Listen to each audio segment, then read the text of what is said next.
And the sheriff's call for more money to hire more deputies raises new questions about another hire.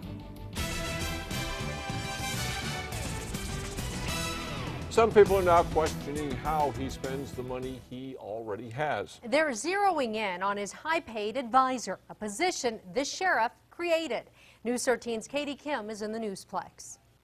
A lot of deputies and a commissioner want to know if Jennifer Vega Brown's position is the best use of the department's money. Tonight, the undersheriff is defending his boss.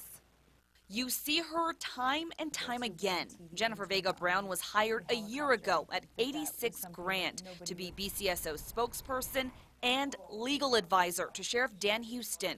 But this spring, her duties changed. Jennifer's legal duties and responsibilities started increasing to the point where it was starting to affect her PIO abilities. Under Sheriff Ron Pice says Vega Brown no longer deals with the media because her legal work became too time-consuming.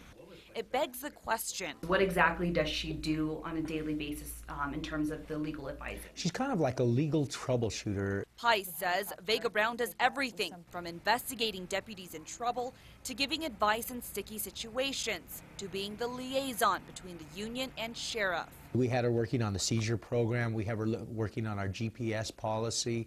We've got her working on other issues that surface on a day-to-day. But her day-to-day is raising some red flags. County Manager Tom Zdenek says the sheriff's office has never had its own attorney in the past. That's because the county already has its own legal department that represents BCSO.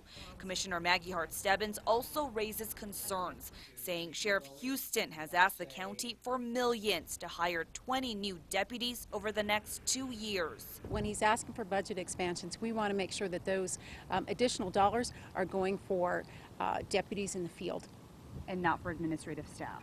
Right. Commissioner Stebbins says she wonders if the legal advisor position could be better spent on more deputies and equipment for BCSO.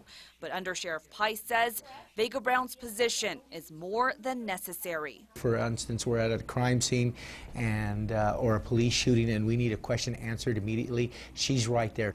It doesn't do us any good to get 20 deputies if we go out there and we start making foolish mistakes and we end up getting sued and it ends up costing us more in the long run. Vega Brown cannot represent the sheriff's department in a lawsuit. County lawyers have to do that because any lawsuits against BCSO are actually lawsuits against the county. Back to you. Okay, Katie, neither the sheriff nor Vega Brown wanted to comment on the story. Even though Vega Brown is no longer the PIO, we've learned she still has a department-issued car with police lights. This is it. Under Sheriff Pice says Vega Brown will lose it once the new PIO, who is a deputy, is